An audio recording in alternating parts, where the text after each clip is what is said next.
Olá, aqui é o professor Alex Naldo e nesse curso de dinâmica vamos entrar na parte de trabalho, potência e energia. Nessa primeira parte vamos estudar o conceito de trabalho, trabalho de uma força constante, trabalho de uma força variável e também o pseudo-trabalho. E vamos resolver algumas questões. Então, em física, trabalho é um conceito ligado à ação de uma força em dado corpo durante um determinado deslocamento, desde que a força também seja deslocada junto ao corpo. Então, a força deve acompanhar esse deslocamento. Mas como se calcula o trabalho de uma força? Então, na figura abaixo, nós estamos vendo um corpo que estava no instante T1.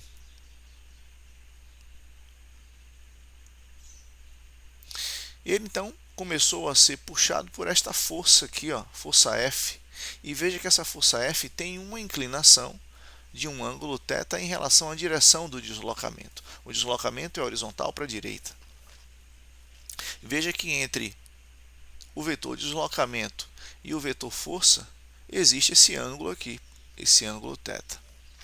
Bom, então até o instante T2 o corpo sofreu deslocamento D. Como se calcula o trabalho realizado por esta força?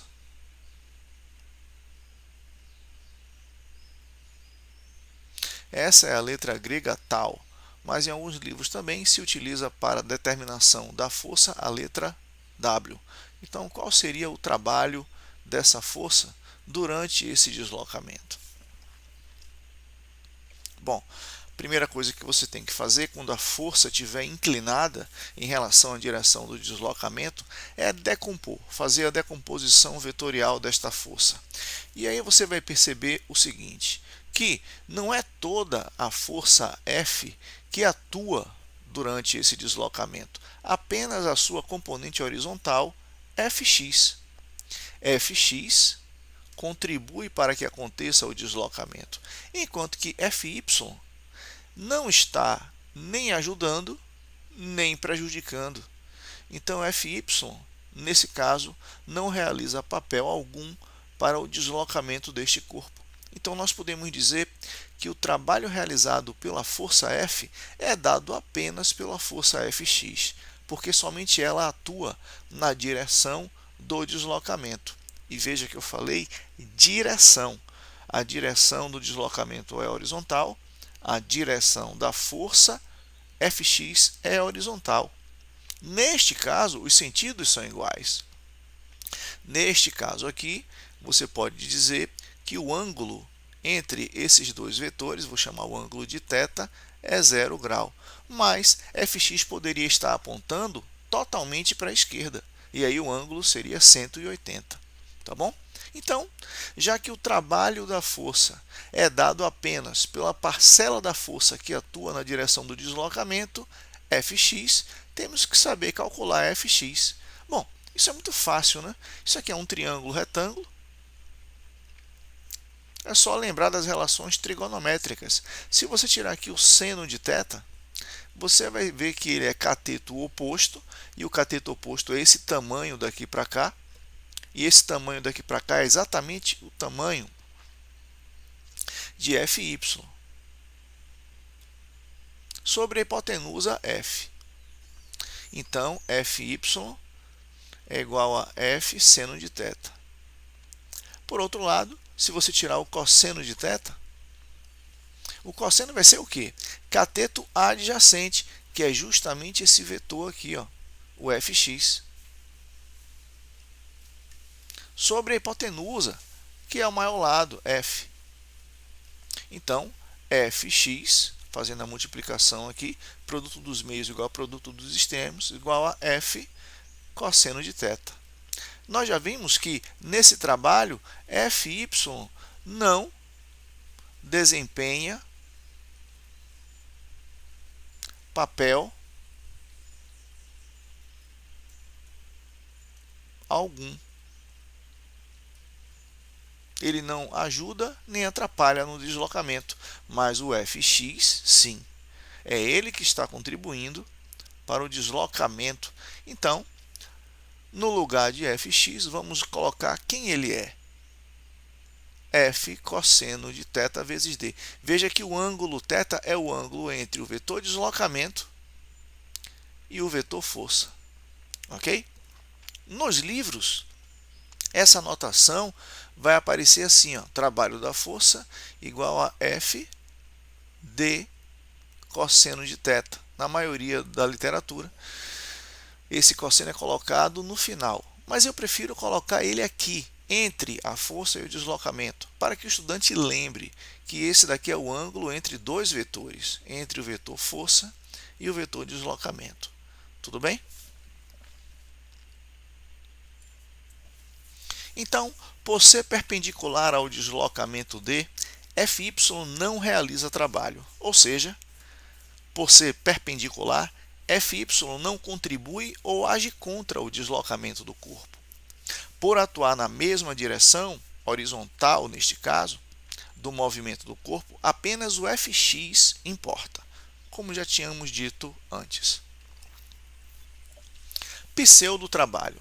Então, vamos focar neste exemplo aqui, onde um patinador empurra a parede. Então, aqui ó, nós temos o tempo 1. Nesse tempo 1, um patinador empurra a parede. Nesse instante, a parede aplica sobre o patinador uma força de contato normal N. Uma força normal, sempre perpendicular, né, à superfície. É exatamente isso que nós estamos vendo aqui. Uma força normal perpendicular à superfície aplicada sobre as mãos do patinador. Bom, devido a esta força, o patinador encontrou um ponto de apoio que necessitava para efetuar o deslocamento D para trás, conforme estamos vendo nesse segundo momento. Veja que agora os braços já estão mais esticados e ele conseguiu esse deslocamento daqui para cá, D para trás. Bom, já que estamos observando uma força atuante em um corpo, nesse caso, a força normal, e o deslocamento por ele sofrido, nesse caso, o deslocamento D. Podemos dizer que, neste caso, a força normal exerceu um trabalho dado por trabalho da força normal igual a N vezes D. Veja que, na verdade, o trabalho da força normal seria a normal cosseno de θ vezes D. Mas como a normal está horizontal para a direita e o deslocamento também está horizontal para a direita, esse ângulo θ seria igual a 0 grau. Dois vetores que têm a mesma direção e o mesmo sentido, o ângulo entre eles é 0 grau. Então, o trabalho da força normal seria N cosseno de 0 grau vezes D. O trabalho da força normal ficaria N vezes 1 vezes D. Por isso que lá em cima a gente já colocou assim, o trabalho da força normal igual a N vezes D direto. Tá bom? E aí a gente pergunta, isso daqui é verdadeiro? A força normal, nesse caso, realizou esse trabalho? E a resposta é não. Podemos chamar isso de pseudo-trabalho, trabalho falso. Por quê? Porque a força normal não se desloca com o corpo do patinador. Ela permanece no mesmo lugar entre os instantes T1 e T2. Veja, a força normal permanece no mesmo lugar, enquanto o corpo do patinador vai para trás. Ok? Então, só realiza trabalho na física a força que se desloca junto com o corpo. Bom, então, neste caso, qual foi a força que realizou o trabalho que deu origem ao deslocamento? Alguma força tem que ser responsabilizada pelo deslocamento desse corpo. E essa força foi quem realizou o trabalho. Mas que força foi essa? Bom, exatamente realizaram trabalho as forças musculares F, que atuam nas articulações entre os braços e os ombros do patinador. Observe que estas forças F uma em cada ombro, né, também se deslocam. Então veja que inicialmente essas forças estavam no nível 1 e terminaram no nível 2. Então elas realizaram junto com o corpo o mesmo deslocamento aqui, ó, D. Então nós podemos dizer que essa sim, o trabalho da força F é igual a F cosseno de θ vezes D. Se você considerar essa força F constante, pode utilizar essa fórmula. Já vimos que θ é igual a 0 grau, então o trabalho da força F vai ficar igual a F vezes cosseno de 0 vezes D, e aí você pode dizer simplesmente que é F vezes D, porque o cosseno de 0 vale 1, ok? Então, cuidado com o pseudo trabalho. Quando você está agachado, ao nível do solo e se levanta, a força normal que o solo aplica nos seus pés não realizou o trabalho, apesar do seu corpo ter sofrido um deslocamento para cima. Quem realizou o trabalho foram as forças musculares atuantes nas suas pernas, ok? Ali na articulação do joelho, que fez com que o seu corpo subisse, tá certo? Unidade do trabalho no sistema internacional. Bom, nós já vimos que o trabalho é dado por F cosseno de θ vezes D. E como cosseno não tem unidade de medida, a dimensão do trabalho será dada simplesmente por N Newton vezes M metro, porque a unidade de medida da força no sistema internacional é o Newton, enquanto que a unidade de medida de distâncias no sistema internacional é o metro. E isso aqui é uma conta de vezes, Newton vezes metro. Essa unidade de medida, para o tema trabalho, potência e energia, recebe o nome de Joule, letra J. Em um outro tema da física, chamado torque, também vai surgir essa grandeza, Newton metro, mas lá não é Joule. Lá se fala Newton metro mesmo. Mas isso é coisa para assunto futuro, ok? Aqui, para o tema trabalho, potência e energia, Newton vezes metro recebe o nome de Joule. O trabalho, fruto do produto de dois vetores, veja que a gente está multiplicando um vetor força por um vetor deslocamento. É uma grandeza escalar, ou seja, a operação de soma entre trabalhos realizados por forças é dado de forma algébrica. Qual é a grande diferença? Então, no mundo escalar. No mundo escalar, 2 mais 2 é 4.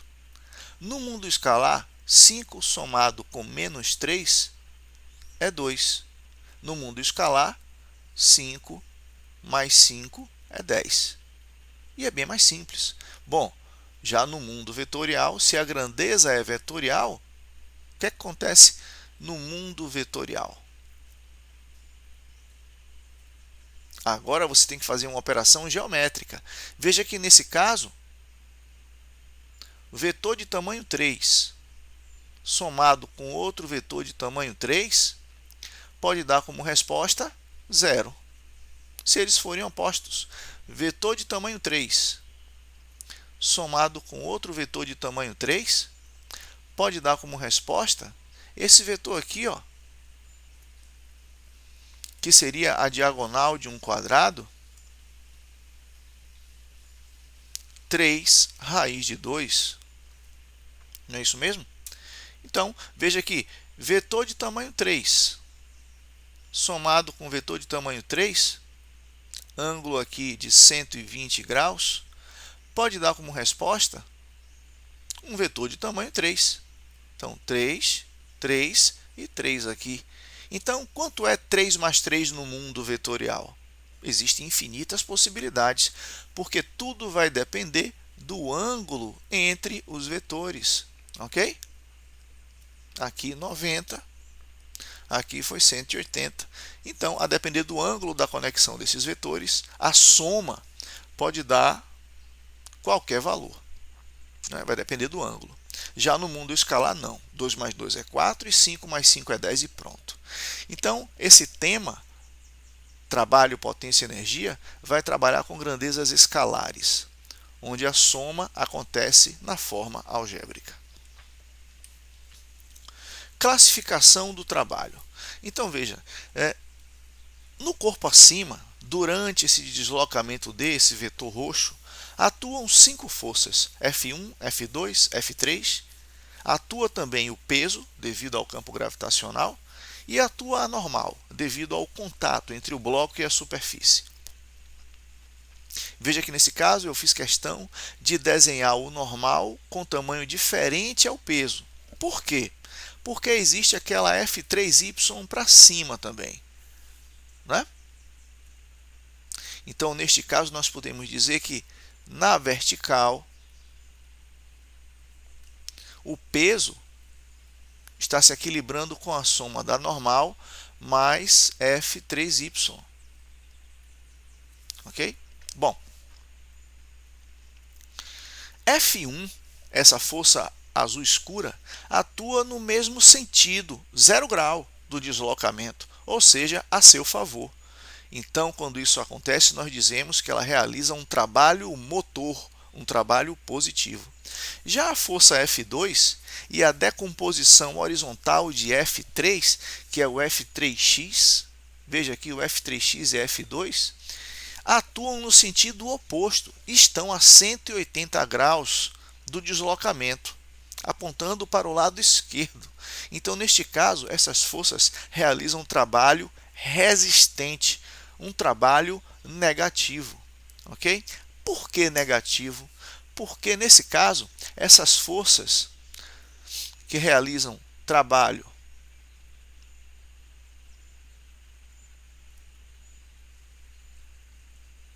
resistente vão utilizar como ângulo o ângulo de 180 graus, porque estão apontando para o outro lado. Ok?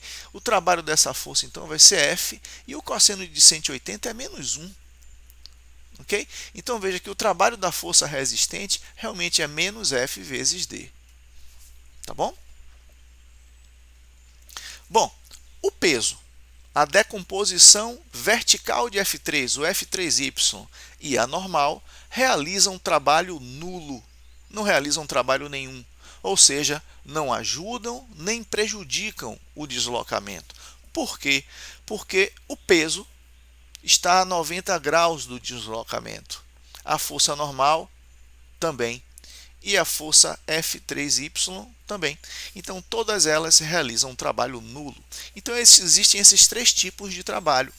Trabalho motor é quando a força está a favor do deslocamento. Trabalho resistente, a força atua contrária ao sentido do deslocamento. E o trabalho nulo é quando a força é perpendicular ao deslocamento.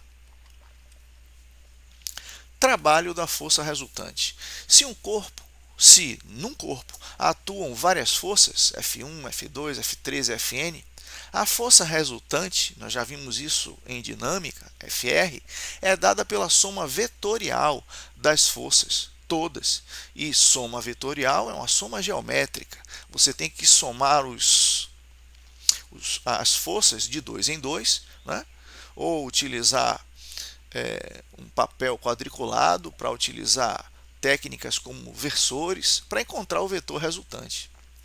Bom, e o trabalho realizado pela força resultante? Aí já é mais simples. É dado pela soma escalar dos trabalhos individuais das forças atuantes. Então, por exemplo, você tem aqui um corpo e nesse corpo atuam as seguintes forças. Atua aqui, ó, a força F1. Atua a força F2. E atua a força F3. Né? Todas essas forças aqui são vetores, então vamos colocar a notação corretinha, né? A flechinha em cada um deles. Como é que você calcula a força resultante aí? Bom, nós já vimos que a força resultante FR, você tem que fazer uma soma de F1 mais F2 mais F3. E isso daqui vai dar uma soma que você vai ter que utilizar recursos de geometria, não é isso? Você pode fazer, por exemplo, primeiro F1 com F3 e a resultante que dá entre elas você operar com F2, fazer a regra do paralelogramo e encontrar o vetor resultante. Tudo bem. Então é assim que você calcula a força resultante. Agora, o trabalho da força resultante nesse caso vai ser simplesmente o trabalho da força F1 mais o trabalho da força F2 mais o trabalho da força F3. Tá bom? Então, vamos supor que esse corpo aqui, ó, realizou esse deslocamento.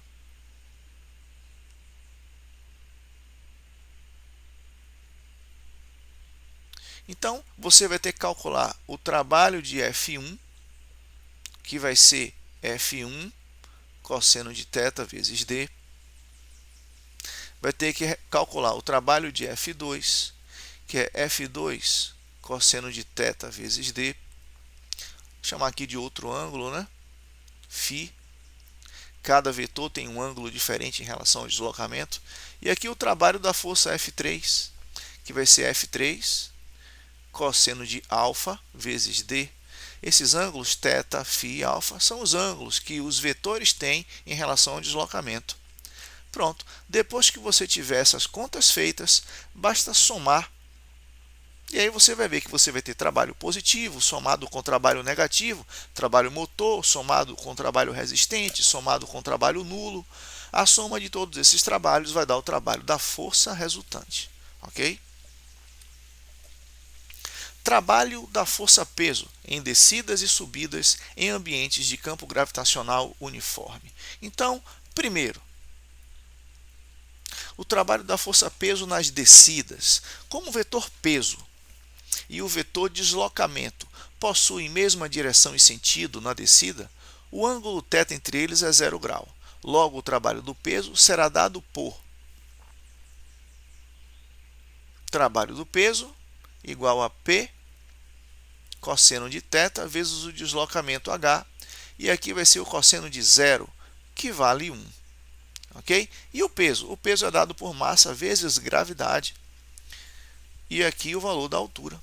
Então, o trabalho do peso em uma descida é dado pela expressão mgh, sendo um trabalho positivo e, portanto, um trabalho motor. O trabalho do peso em descidas é um trabalho motor, ou seja, o peso auxilia as descidas. É por isso que é mais fácil descer uma escada do que subir, descer uma ladeira do que subir a ladeira.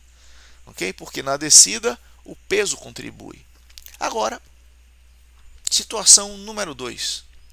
Trabalho da força-peso em subidas. Vamos supor que alguém está com a mão aqui, ó, aplicando uma força F para suspender esta bolinha do nível 1 até o nível 2, cá em cima. A nossa preocupação aqui é calcular o trabalho do peso e não da força F da mão. Tá? Então veja aqui, neste caso, o peso aponta para baixo, mas o deslocamento foi realizado para cima. Ou seja, o ângulo entre eles é de 180 graus, que vai dar como cosseno menos 1. Então, o trabalho do peso vai ser igual a P cosseno de θ vezes o deslocamento, que nesse caso é H. Como o ângulo é 180 graus, ficou menos mgh. Então, sendo um trabalho negativo e, portanto, resistente. Então, nós podemos dizer que o peso resiste a subidas. É por isso que é muito mais cansativo subir uma escada. O seu peso está atuando contra a subida. Tudo bem? E uma coisa interessante, trabalho da força-peso em descidas e subidas, em ambientes de campo gravitacional uniforme, você pode verificar então que ele só depende da altura entre os níveis e não da trajetória percorrida. Então, nós vamos fazer o seguinte. Nós temos aqui uma rampa que é um triângulo pitagórico, altura 3, base 4 e hipotenusa, que é o comprimento da rampa, 5 metros. E temos ali uma massa de 2 kg. Nós vamos fazer a descida dessa bolinha através de duas maneiras. Primeiro, a descida vertical. Ela vai descer pela altura, uma altura de 3 metros. Vamos calcular o trabalho realizado pela força-peso na descida vertical. Então, nós já vimos que o trabalho é mgh, não é? Então, vamos lá. Massa do corpo 2, gravidade da Terra 10 e altura 3. Isso vai dar um trabalho de 60 joules positivo, um trabalho motor, porque é uma descida. Agora vamos fazer a seguinte coisa. Vamos fazer com que essa bolinha desça pela rampa. Ou seja, ela agora vai descer pela hipotenusa. Olha só o que vai acontecer. Agora você tem que decompor aqui o peso, porque a direção da descida é a direção da rampa. Então você vai decompor o peso nas duas direções, a direção do movimento e a direção perpendicular do movimento. Decompondo o peso na direção perpendicular do movimento, você aqui encontra PY. Mas PY está fazendo 90 graus com o deslocamento. Então, o trabalho de PY é nulo. Então, a gente não vai se preocupar com ele. Quem é que está realizando o trabalho? É o PX. Então, nesse caso, o trabalho da força-peso é dado apenas por PX. PX ao longo do deslocamento da hipotenusa. Ok? PX vezes D. E nesse caso, um D igual a 5 metros. Tá bom? E quem é PX? Como é que você decompõe PX ali? Olha, veja. Aqui é um ângulo θ. Aqui é um ângulo de 90. Então, cá em cima, eu vou chamar de ângulo φ. Você concorda que entre PX e o peso, cá em cima, também vai ser ângulo φ? Claro, né? Porque o peso é paralelo à altura e PX é paralelo à superfície. Então, o ângulo que existe entre a superfície da rampa e a altura da rampa é o mesmo ângulo que existe entre PX e P, φ e φ. Por outro lado, aqui é 90. Né? O ângulo aqui, entre PX e essa linha aqui da decomposição do peso é 90. Então, no triângulo formado pela decomposição das forças, aliás, da força-peso, você já tem, cá em cima o ângulo é φ, aqui o ângulo é 90. Então, quem é esse ângulo? Só pode ser θ. Igual ao triângulo da rampa, né? Se tem um ângulo φ e tem um ângulo de 90, o terceiro ângulo só pode ser θ. Aqui é a mesma coisa. O ângulo cá do topo da decomposição da força-peso era φ. Esse é 90. Então, o terceiro só pode ser θ. E se você olhar para θ e olhar para PX, você vai ver que PX é cateto oposto. Nesse triangulinho aqui formado pela decomposição do peso, entre θ e PX, nós vemos que PX é cateto oposto. Então, você vai fazer assim, cateto oposto lembra de usar seno, né? Seno de θ é igual a cateto oposto, PX, sobre a hipotenusa, que é o peso. Então, PX é igual a P seno de θ. Então, pronto. No lugar de PX aqui, você vai ter que colocar quem, então? P seno de θ. Ok? É exatamente isso que a gente fez aqui. O trabalho do peso é dado por Px. E Px é P seno de θ. Tá bom? E quem é o peso? O peso é massa vezes gravidade, vezes seno de θ vezes d. Agora, é só substituir todos os elementos. D é 5 e o seno de θ, 3/5. Por quê? É só você olhar para esse triângulo aqui, seno de θ. Olha o triângulo da rampa. O que é o seno dentro de um triângulo retângulo? Cateto oposto sobre hipotenusa. Olhe para θ. Quem é o cateto oposto? 3. Quem é a hipotenusa, a descida pela rampa? 5. Então, 3 sobre 5. Então, vamos lá. Vamos colocar aqui M G, seno de θ e a distância. E aí você vê que vai cortar esse 5 que é do denominador com esse 5 que está lá em cima no numerador. Aí vai ficar 2 vezes 10 vezes 3. 6 vezes 10, 60. Deu exatamente o mesmo valor daqui. Olha só que coisa curiosa. Então, o trabalho da força-peso não depende da trajetória seguida pelo corpo. Depende apenas do desnível de altura que o corpo sofreu. Tá bom? Então, a trajetória poderia ser qualquer outra. Eu fiz um exemplo de uma trajetória, primeiro vertical, para baixo, segundo uma trajetória por cima da rampa. Mas a trajetória poderia ser assim. A trajetória poderia ser assim.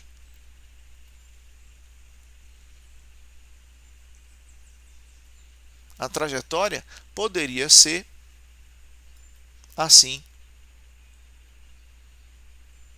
A trajetória não importa. Se o corpo está indo pela trajetória azul, pela verde ou pela roxa, em todos esses casos você vai encontrar o mesmo trabalho do peso, 60 joules, porque só depende da altura entre os dois níveis. Tudo bem? E o trabalho da resultante centrípeta? Nós sabemos que a força resultante centrípeta é ela que mantém o corpo em uma trajetória circular, não é? E o ângulo entre a força resultante centrípeta e a trajetória, esse ângulo aqui é de 90 graus. Bom, então, como se trata de uma força perpendicular ao deslocamento em cada ponto, nós podemos dizer o quê? Que o trabalho da resultante centrípeta será sempre nulo. Então está aqui, ó, na figura ao lado, a esfera está realizando sobre uma superfície lisa e horizontal um movimento circular uniforme devido à ação da força de tração do fio, que atua como resultante centrípeta. Como o ângulo entre a resultante centrípeta e a trajetória é sempre perpendicular, o trabalho realizado pela resultante centrípeta será sempre nulo, porque lembre, o trabalho aqui seria, o trabalho da resultante centrípeta seria o módulo dela vezes o cosseno de θ vezes d. Então seria o trabalho da resultante centrípeta igual a módulo da centrípeta cosseno de 90 vezes d. E o cosseno de 90 é zero, zerando todo o resto. Tudo bem? Trabalho de força variável. Até agora nós vimos trabalho de força constante. Então, quando F é constante, nós podemos dizer que o trabalho da força F é dado como F cosseno de θ vezes d, onde θ é o ângulo entre esses dois vetores, tá bom? Agora, quando a força é variável, não podemos usar trabalho da força igual a F cosseno de θ vezes d. Não podemos usar. E aí, nesse caso, quando a força atuante no corpo varia durante o deslocamento, devemos, no nível médio, no nível do segundo grau, né, considerar o seu comportamento gráfico. A área fechada sob a linha do gráfico força versus deslocamento com o eixo horizontal será numericamente igual ao trabalho realizado. E aqui nós vamos trabalhar com gráficos sempre com linhas retas, porque é onde a nossa matemática do nível médio permite chegar. Ok? Então veja o que aconteceu aqui, ó. Esse gráfico significa o seguinte, que no início do deslocamento, aqui, a força inicial era zero, quando o deslocamento começou. E aí, ao passo que o corpo foi se deslocando até chegar no valor D, olha o que aconteceu com a força. Ela foi subindo, ela foi ficando mais forte. Uma força que teve uma variação, nesse caso, linear. Então, neste caso, Como é que você calcula o trabalho realizado por esta força? Não pode ser pela fórmula F cosseno de θ vezes D, porque é uma força variável. Então você vai dizer o seguinte, ó, o trabalho realizado por esta força é numericamente igual ao valor da área. Da área que fica debaixo da linha do gráfico até o eixo horizontal, que eu pintei de amarelo. Tá bom?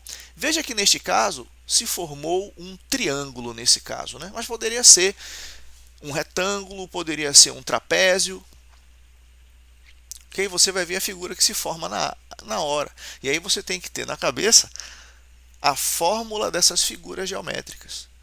Então, no exemplo ao lado, como a área formada é um triângulo, o trabalho realizado pela força variável F durante o deslocamento D será dado por trabalho da força F. Vai ser dado por base vezes altura sobre 2, que é a fórmula do triângulo, da área do triângulo, né? Então, base é a distância, a altura é o valor da força final, está aqui,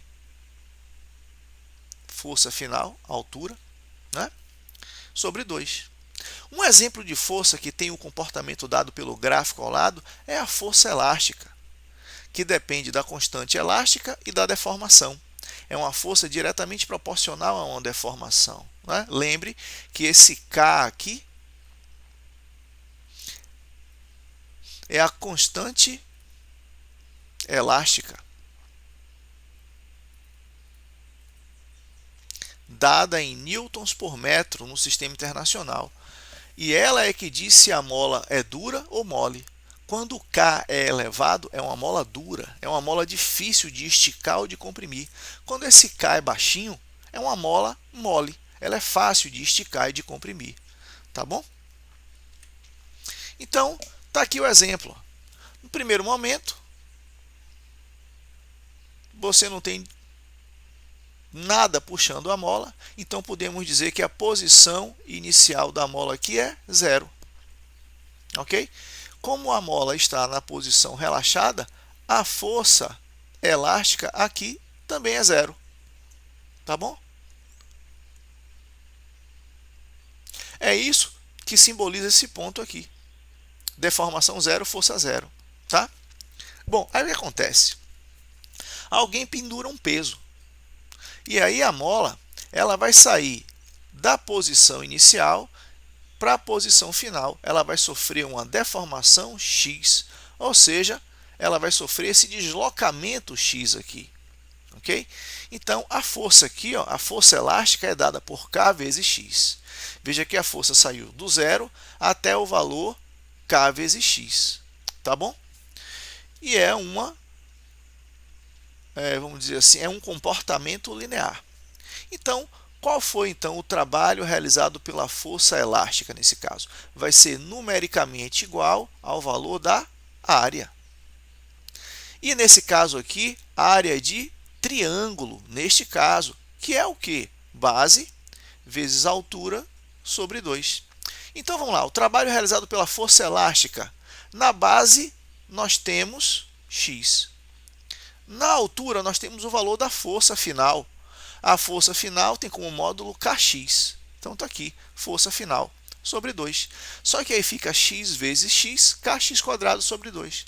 O trabalho realizado pela força elástica vai ter exatamente essa fórmula, kx² sobre 2. Tudo bem? Pelo comportamento ali triangular do gráfico. Então, a gente recomenda que você faça a leitura e as questões do livro-texto, que é o livro Física Clássica, volume 1, Mecânica, capítulo 18. Vocês devem ir da página 332 até a página 356, tá bom? Então agora vamos fazer aqui alguns exercícios para fixação. São 8 questões e aí nós vamos finalizar essa primeira parte. A figura mostra o mesmo bloco deslizando sobre duas rampas. A primeira está inclinada de um ângulo θ1 em relação à horizontal, e a segunda está inclinada de um ângulo θ2 também em relação à horizontal, sendo θ1 menor do que θ2. Isso dá para ver na figura, né? A rampa 2 é mais curta, então ela tem um ângulo maior. A rampa 1 ela é mais longa, então ela tem um ângulo de inclinação menor. Em ambos os casos, o bloco parte da altura H e realiza até o final das rampas e desliza até o final das rampas. O coeficiente de atrito entre a superfície do bloco e as superfícies das duas rampas é o mesmo. Considerando os módulos dos trabalhos realizados pela força-peso do bloco, quando ele desce as rampas 1 e 2 de trabalho peso 1 e trabalho peso 2, respectivamente, e os módulos dos trabalhos realizados pela força de atrito entre o bloco e a superfície das rampas, quando o bloco desce as rampas 1 e 2, como trabalho do atrito 1 e trabalho do atrito 2, respectivamente, pode-se afirmar que. Então, uma coisa que a gente pode dizer de cara é que o trabalho do peso só depende da altura. Como a altura é a mesma nos dois casos, então nós podemos dizer que o trabalho do peso 1 é exatamente igual ao trabalho do peso 2. Tá bom? Então, já fica aqui, ó, entre essas três alternativas. As outras estão erradas, porque o trabalho do peso só depende da altura. E o trabalho do atrito? Bom, vamos lá. Nós sabemos que o trabalho, nesse caso aqui, da força de atrito, vai ser dado pela força de atrito vezes o cosseno do ângulo, que eu vou chamar de alfa, vezes D. Bom, veja, o que acontece? O deslocamento, ele tem a direção da rampa descendo. A força de atrito atua contra isso. Atua contra o deslocamento. Então, nós já podemos ver aqui que o trabalho da força de atrito, ela vai ter aqui um cosseno de 180 graus. É um trabalho resistente, não é? Então vai ficar menos Φ vezes D. Tá bom? Agora, em módulo, para você comparar os módulos aí, você pode dizer simplesmente que o trabalho da força de atrito vai ser força de atrito vezes D. Tá bom? Bem, então o trabalho da força de atrito vai ser, o que é a fórmula da força de atrito? Mi vezes normal vezes D. E aqui nós temos o seguinte, ó, nós vamos ter o peso que sempre atua na vertical, apontando para o centro da Terra. Esse peso você vai poder decompor na direção do movimento do corpo e na direção perpendicular, ou seja, na direção x e na direção y. Então aqui você vai ter Px e aqui você vai ter Py.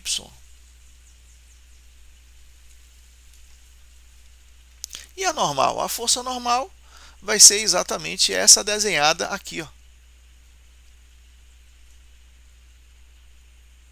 A força normal, tá bom? Veja que eu faço questão de desenhar a força normal da mesma cor da força de atrito, porque são forças de mesma natureza, forças de contato vindas da superfície. Ok? Dá para ver que nesse caso a normal e o PY se equilibram, porque o corpo não se movimenta na direção Y, ele só se movimenta na direção X. Então, normal é igual a PY. Ok? Nós já vimos de questões anteriores que Px vai ser igual a P seno de θ. Então, Py é igual a P cosseno de θ. Tá? Então, vai ser mg cosseno de θ. Tudo bem?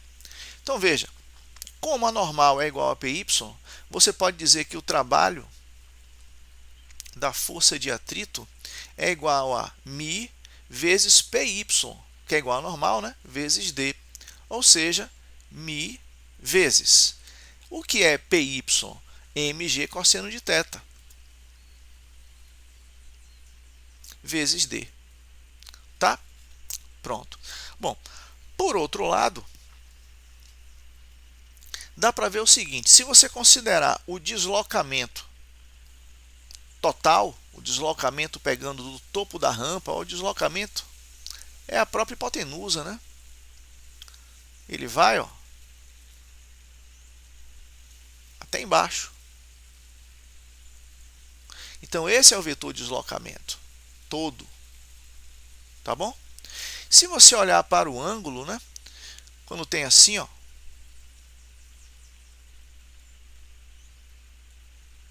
aqui nós temos o deslocamento, temos um ângulo θ e temos uma altura. Bom, faça o seguinte: tire o seno de θ. Seno de θ vai ser cateto oposto sobre hipotenusa, não é? Então, D pode ser H sobre seno de θ. Não pode? É só substituir aqui, ó, isolar o D. Vamos utilizar isso onde? Vamos utilizar isso aqui, ó. Então, o trabalho da força de atrito vai ficar igual a μ m g cosseno de θ vezes D. E D é o que? H sobre seno de θ.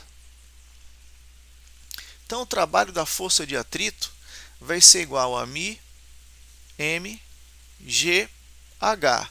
E aqui vai ficar cosseno de θ sobre seno de θ. Ora, nós sabemos que tangente de um ângulo é igual a seno dele sobre cosseno dele. Mas aqui nós temos o contrário, temos cosseno sobre seno. Então, se você inverter a tangente, você vai inverter o outro lado também. Cosseno sobre seno. Ok? E é isso que a gente vai fazer aqui. Então, o trabalho da força de atrito, ele vai ser μ m g h vezes 1 sobre tangente de θ. E aí você tem a seguinte relação: ó. O trabalho da força de atrito é inversamente proporcional à tangente do ângulo θ. Ok? Então veja, quanto menor for a tangente, maior é o trabalho. Bom, um ângulo menor tem menor tangente. Tangente de θ1 é menor do que a tangente de θ2. Quanto mais o ângulo for alto, a tangente é grande, é maior, não é isso? Então, como na rampa 1 você tem um ângulo mais baixo, colocando um ângulo mais baixo aqui, ó, você vai ter uma tangente menor. E quanto menor for a tangente, maior o trabalho da força de atrito. Então, o trabalho da força de atrito 1 é maior do que o trabalho da força de atrito 2. Então, a alternativa é a letra A. Tudo bem? Bom, questão número 2. No plano inclinado abaixo, um bloco homogêneo encontra-se sob a ação de uma força de intensidade 4 newtons, constante e paralela ao plano. O bloco percorre a distância AB de 1,6 metros ao longo do plano com velocidade constante. Então, nós vamos estudar esse deslocamento, ó, daqui para cá, ó. Agora veja que esse ângulo de 60 da rampa, ele está aqui também, ó.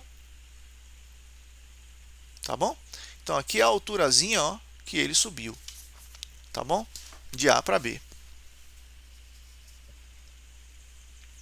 Desprezando-se o atrito,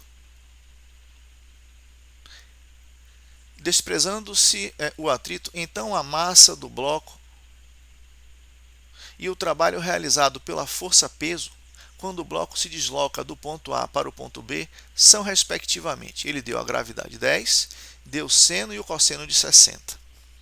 Bom, vamos lá, né? Ele disse que a força vale 4 newtons. Ele disse que sobe com velocidade constante. Se sobe com velocidade constante, significa dizer que a força resultante vale zero. Para que a força resultante tenha valor zero, significa dizer que a força F está se anulando com essa de cá, ó. E essa de cá nós já vimos que vale quem? Px, né? A decomposição horizontal do peso. E nós já vimos que Px vale o quê? Px vale P seno de θ. Ok? Então, nesse caso, para que tenha força resultante nula, F tem o mesmo módulo de Px. Então, F vai ser igual a mg seno de θ. A força é 4. A massa a gente quer calcular. A gravidade é 10. E o seno de 60, ele deu aí raiz de 3 sobre 2. Então, a massa do corpo vai ficar 4 raiz de 3 sobre 15 quilogramas. Tá bom? Então, essa é a massa, né? Então, pode ser letra A, letra B ou letra E. Tudo bem? Agora, ele pede para você calcular depois o trabalho, né? O trabalho realizado pela força, né? Então, ele pede primeiro, ó, a massa e o trabalho realizado pela força. Primeira coisa que a gente vai ver aqui, ó, é o seno de 60. Seno de 60 vai ser igual a cateto oposto, H, sobre a hipotenusa. E a hipotenusa é 1,6, é o quanto ele subiu. Tá? Seno de 60 é raiz de 3 sobre 2. E isso vai dar igual a H sobre 1,6. Tá? Então, a H é igual a 0,8 raiz de 3 metros. Pronto. Depois, o trabalho realizado pela força-peso. Ele quer o trabalho realizado pela força-peso. Não é por essa F, não. E a gente já viu que o trabalho realizado pela força-peso, força-peso que vai estar agindo assim, ó. Né? A gente já viu que o trabalho da força-peso só depende de quem? Só depende da altura. Por isso que a gente calculou ela aqui, né? E é uma subida. Se é uma subida, o trabalho do peso é menos mgh. Tá bom? Então, o trabalho realizado pela força-peso nessa subida aí vai ser menos a massa, que é 4 raiz de 3 sobre 15, gravidade, que é 10, e a altura. A altura a gente calculou 0,8 raiz de 3. Veja que raiz de 3 vezes raiz de 3 vai dar 3, né? E calculando isso daqui, você vai achar menos 6,4 joules. Ok? Então, letra B.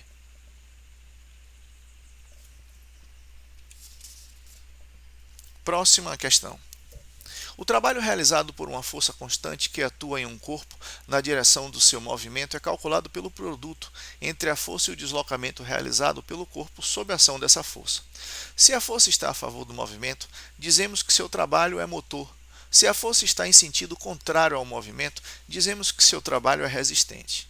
A intensidade da força de atrito que, agindo em um corpo lançado sobre uma superfície horizontal, realiza um trabalho resistente de 120 joules, fazendo o corpo parar após percorrer uma distância em linha reta de 8 metros, em newtons, é igual a... Bom, considere a força de atrito constante ao longo do movimento. Como você pode considerar a força de atrito constante? Então, você pode utilizar a fórmula trabalho de uma força igual a F cosseno de θ vezes d. Se não fosse uma força constante, seria a área de gráfico de força versus deslocamento, ok? Então vamos lá. Ele diz que em módulo é 120 joules, mas nós sabemos que o trabalho realizado pela força de atrito, ele é resistente. Se ele é resistente, ele vai receber um sinal negativo aqui, ó, menos 120. Vai ser igual ao valor da força de atrito, Fat,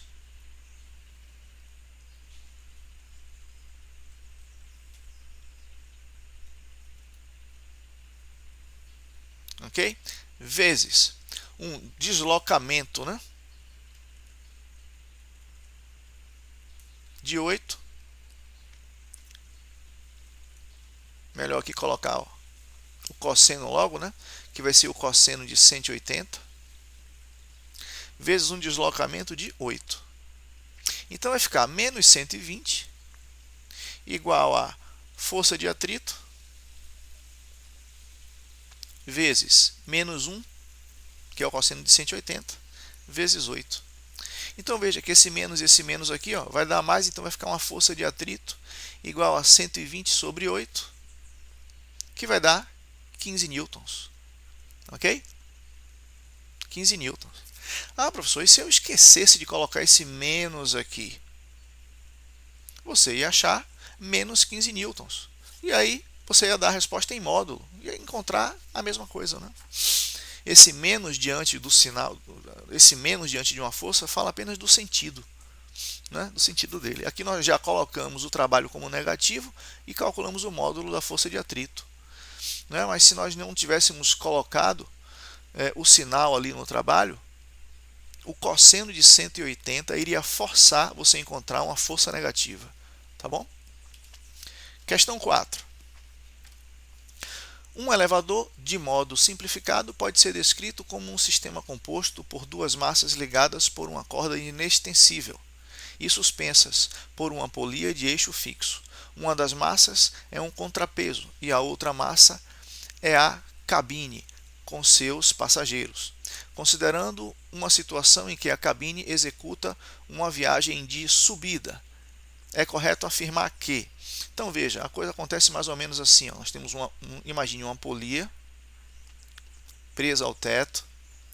E aí nós temos aqui ó, a cabine, onde ficam as pessoas. E do outro lado, um contrapeso. Ok? Então, esse aqui é um caso em que ele está dizendo o seguinte: considere que a cabine executa um movimento de subida. Então, a cabine está executando um movimento de subida e o contrapeso está fazendo descida. Então, o que a gente pode dizer aí?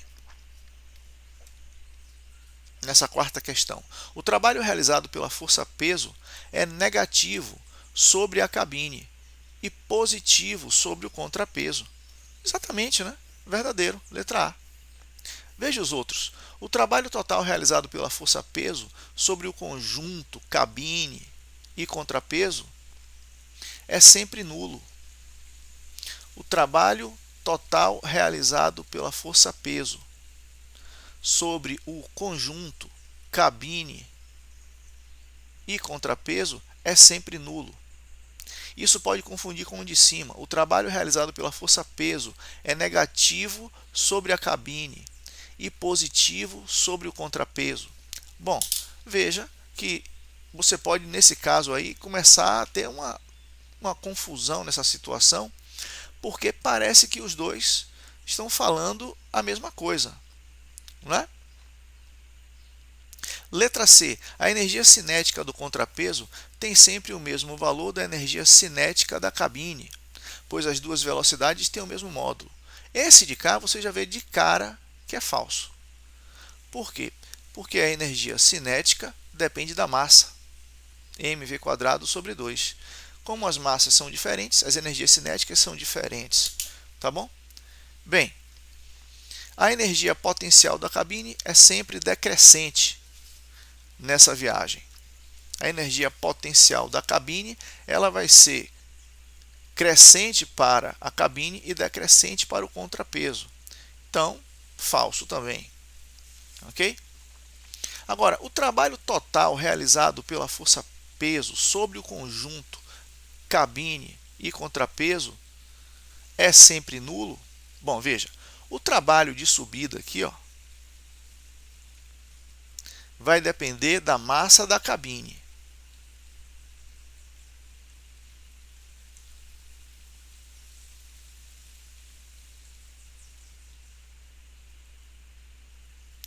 E o trabalho de descida aqui vai depender da massa do contrapeso. O trabalho do peso é dado por mais ou menos mgh. Então depende da massa. É claro que a mesma altura que o contrapeso desceu, a cabine subiu. Então a altura vai ser igual nos dois casos. Mas as massas não são iguais. Ok? Então, em decorrência disso, se você somar, apesar de um trabalho ser positivo e outro negativo, se você somar os dois, não vai dar zero. O que você pode dizer com certeza é que o trabalho realizado pela força-peso é negativo sobre a cabine, porque a cabine está subindo, e trabalho em uma subida é negativo, e positivo sobre o contrapeso, por quê? Porque o contrapeso está descendo. Ok? Então, letra A.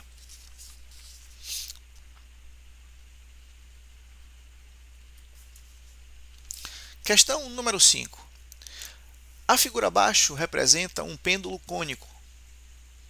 Um pequeno corpo de massa M, preso à extremidade de um fio, gira descrevendo uma circunferência horizontal com velocidade constante em módulo.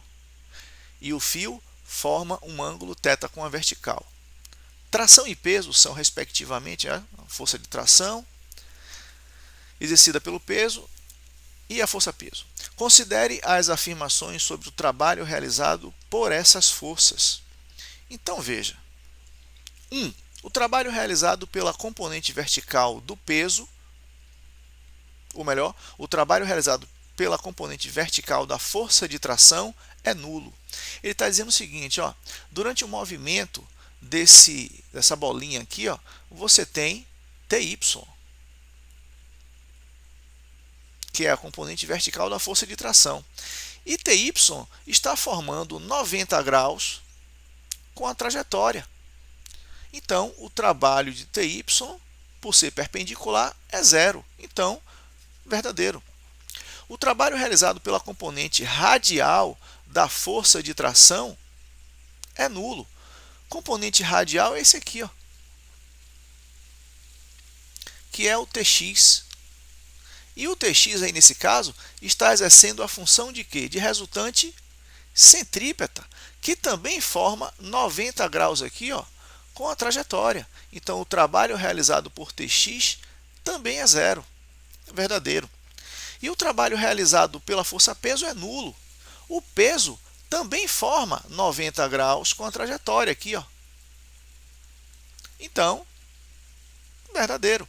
O trabalho do peso também é zero. Então, os três são verdadeiros. Letra E, ok? Alternativa, letra E. Sexta questão.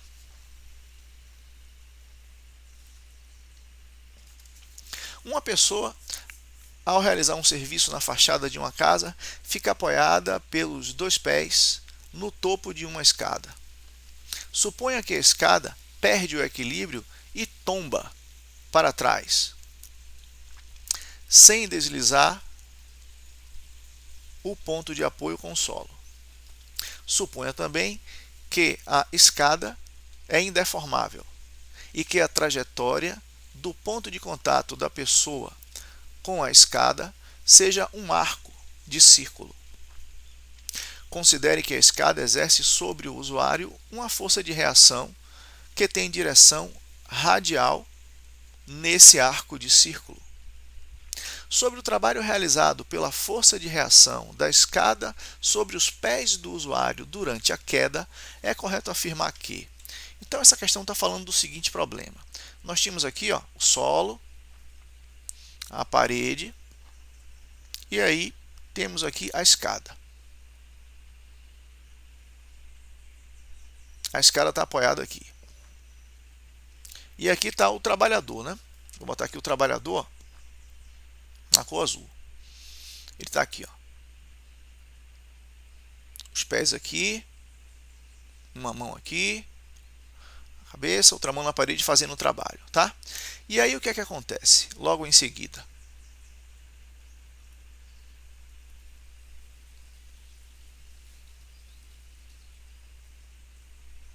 a escada, ela tomba. Então, a partir desse tombo, a partir desse ponto aqui, ó, ela estava aqui, ó, ela faz isso.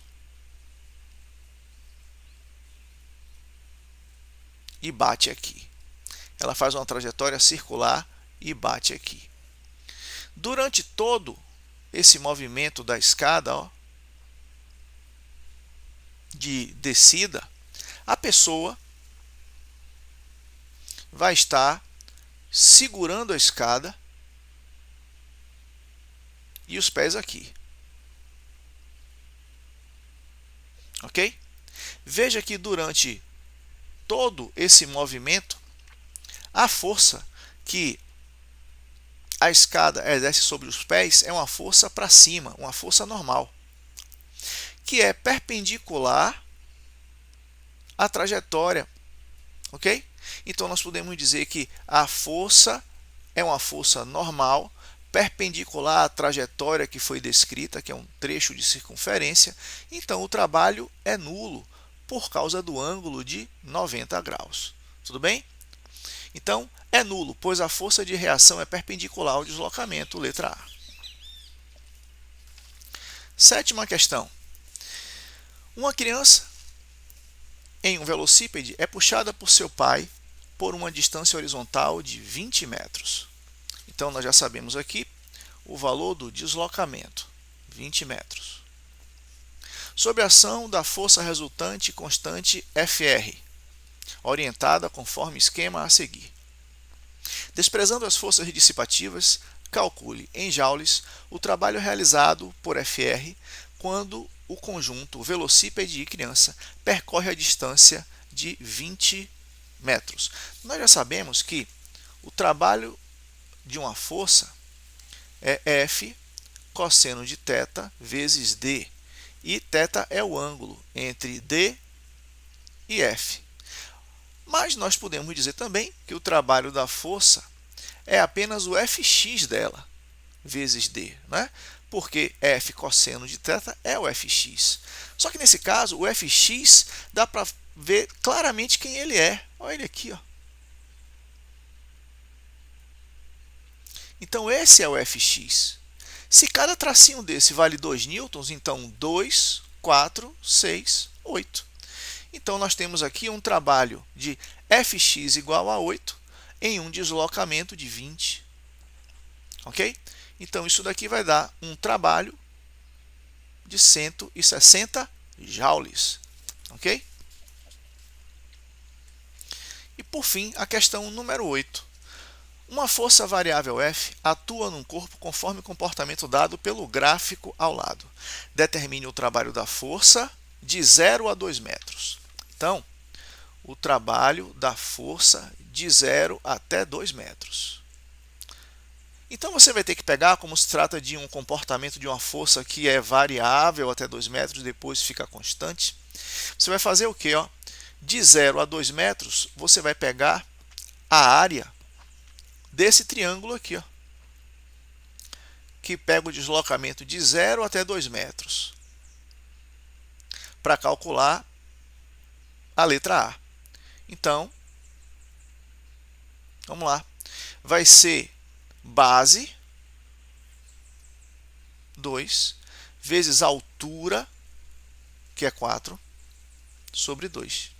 Então, isso vai dar um trabalho de 4 joules. Agora, determine o trabalho da força de 2 a 5 metros. De 2 a 5 metros, você tem esse retângulo aqui, ó, que eu estou pintando de azul. Ok? Então, nesse caso, você também pode fazer o trabalho da força de 2 até 5 metros, vai ser a área dessa figura azul, base vezes altura sobre 2. A base aqui, ó, aliás, base vezes altura, porque é área de retângulo. A base aqui, ó, é 3 e a altura é 4. Tá? Então, base vezes altura. Então, dando 12 joules. Tudo bem? E determina o trabalho da força, o trabalho total da força de 0 até 5 metros. De 0 até 5 metros. Olha, você poderia simplesmente somar o trabalho da força de 0 a 2 com o trabalho da força de 2 a 12. Aliás, de 2 a 5. Né? E aí você vai ter, como você já calculou, 4 mais 12, 16. Ou então, você pode fazer o seguinte, o trabalho da força de 0 a 5, você pode calcular a área dessa figura aqui que eu vou pintar de roxo. Ó. essa figura toda aqui, que é o quê? Um trapézio. Um trapézio que tem uma base maior, um Bzão igual a 5, uma base menor, que tem tamanho 3, e que tem uma altura igual a 4. Então, a área do trapézio vai ser o quê? Base maior mais base menor vezes a altura sobre 2, não é assim? Então fica base maior 5 mais base menor 3 vezes a altura 4. Tudo isso sobre 2. Então aqui vai ficar dentro da 8, corta esse cara com esse aqui, ó, 8 vezes 2, 16 joules. Tudo bem? Então é assim que nós trabalhamos com forças variáveis, calculando a área debaixo da linha do gráfico. Então aqui nós finalizamos a primeira parte desse curso de trabalho, potência e energia. Então, no próximo encontro, vamos trabalhar com o conceito de energia cinética. Obrigado e até lá.